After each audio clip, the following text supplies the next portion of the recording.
All for rainbow. All for rainbow. All for rainbow. All for rainbow. All for rainbow. All for Rainbow podcast je nazaj z novo epizodo, tokrat v malo drugačni obliki, ne bo samo audio, ampak bo tudi video. Tako da sem vesela, da smo obe zelo jutranji in zelo človeški. Kak si? Utrujena. Okej.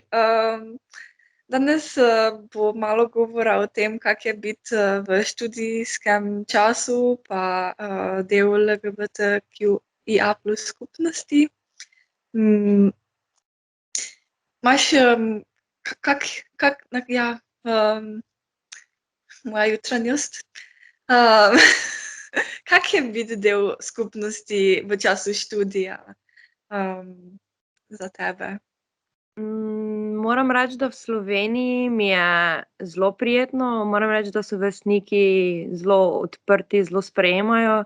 Sicer študiram v Ljubljani, ko imam tudi na razpolago imeti različna društva, ne vem, kot so društvo Dih, pol Ljubljana Pride pa Legebitra.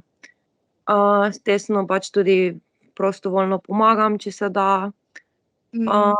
Pol imamo tudi seveda na Štifani, ko so kaki dogodki bili tudi pred korono pa zdaj med korono. To mi je zelo pomembno, da je neki skupen prostor še vedno za nas ta mlajše LGBT, da nismo čisto brez vsega, kot na primer ponekod v Sloveniji, ne. In ja, mislim, v Sloveniji mi je zelo, zelo prijetno biti študentski LGBT participant. Ja, jaz sem bila v Kopru, pa ne vem, če je bilo kaj takrat v mojem času še. Mislim, da še zdaj ni nekaj konkretnega, samo vem, da v Mariboru je ena organizacija, ne vem, MKC ima preko, pa Ja, v Ljubljani, ostalo pa zdaj nekaj z All for Rainbow sem opazila, da ful hoče decentralizirati, ja. Tako da se mi zdi zelo fajn, pa zdaj sem zasledila, da ima skupnost v Pomurju se je začela odvijati tudi na Instagramu za LGBT, kar mi je bilo ful, ja, pri nas. Ko tako ni ničesar, prosim. Ja, ful dobro. Za Koper sem jaz tudi bolj izvedela, da obstaja ena Facebook skupina, tako da nekaj se dogaja. Počasi. Počasi. Cool. Ja, kako pa je mogoče zdaj, ker imaš izkušnje v Ljubljani, pa zdaj si na izmenjavi v Španiji, opažaš kakšne razlike? Moram reči, da jaz sem sicer na severu Španije, v Galiciji, kjer je zelo tudi manjša skupnost, torej ni na primer Madrid ali Barcelona, kjer ima sredstev in vsega.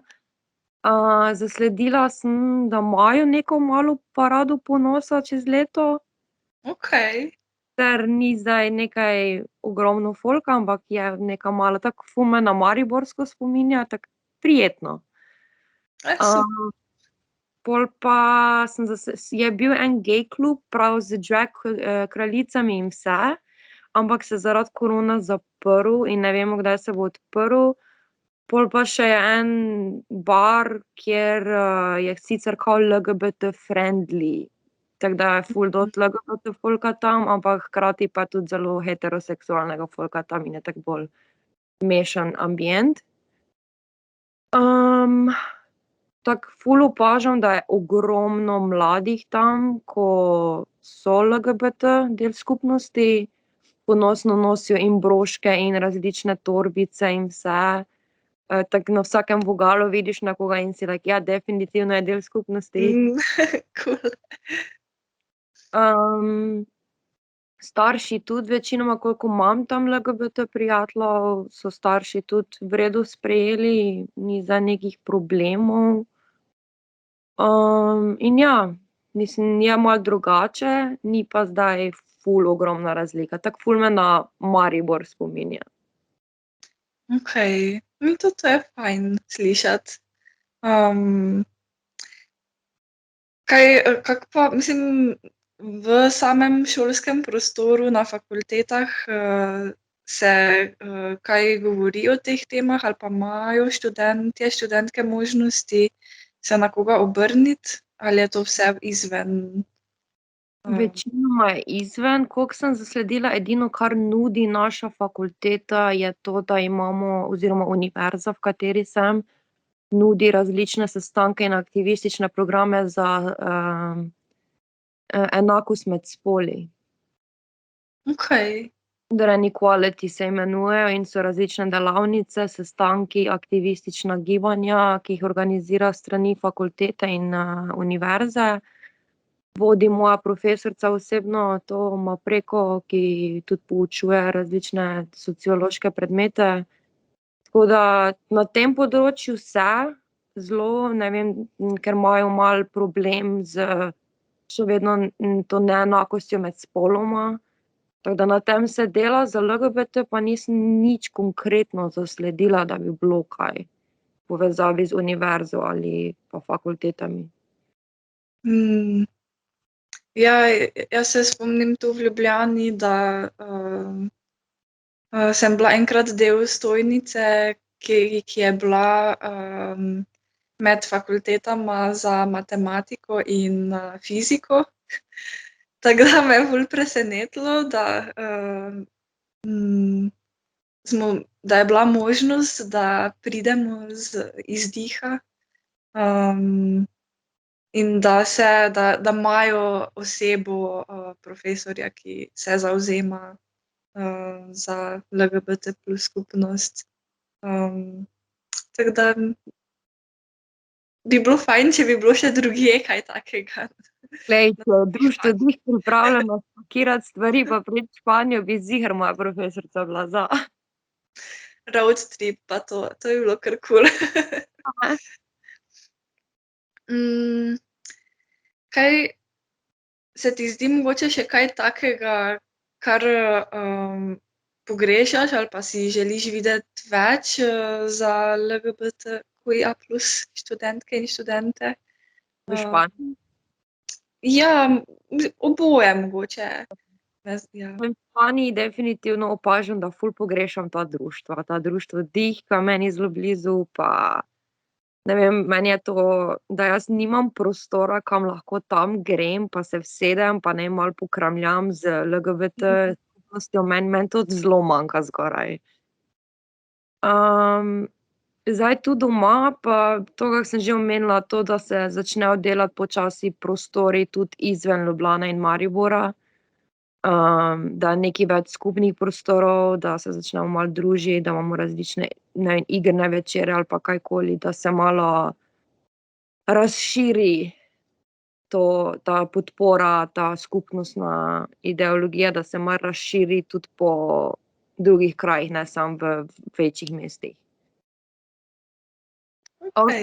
Kaki gej kafe ali pa bar bi še zelo fajn bilo imeti, glede na to, da imam sam Tiffany v Ljubljani. Ja, se strinjam, ne bi bilo slabo. Okej, mogoče eno zadnje vprašanje. Med sošolci pa sošolkami se ti zdi, da, mislim, se počutiš dovolj varno ali se ti zdi, da bi se še lahko kaj izboljšalo? Zdaj na moji fakulteti osebno, ker sem na fakulteti za sociologijo, so zelo, zelo odprti in polovica razredov je tak del skupnosti. Tako da na moji fakulteti se počutim zelo varno, je pa pol pride pa lahko do problema, ne vem, na kaki fakulteti za pravo, ki je čisto zraven mene, ker tam pa imaš tudi zelo politično orientirane študente in vejo biti tudi kaki ekstremni desničarji, ki še na primer danes podpirajo Francovo diktaturo. In ve biti zelo nevarno za kako osebo, da se avtira pred njimi, ker je bilo pred kratkim, je v A Coruñi bil lansko leto oziroma na začetku tega leta, incident, kjer so mladega gej fanta te desničarji zelo grdo pretepli celo do smrti. Okej. Tako da ni glih najbolj varen prostor, ampak na moji fakulteti osebno se z vrstniki počutim zelo udobno. Okej, to je kul. Imaš mogoče kaj tak za povedati še vsem, ki nas poslušajo, kako zadnjo misel vsem študentkam, študentom? Definitivno, če se zanimate za izmenjavo, pa se bojite glede LGBT pa tega, da ste del skupnosti, v vsakem primeru priporočam, da se gre, da se vidi svet, da se spozna tudi druge kulture, posebej, ne vem, mogoče, da vidite sami te razlike med, kako imamo dostopno stvari tukaj pa tam. Zelo priporočam, da se prijavite na Erasmus, ker je res je super program.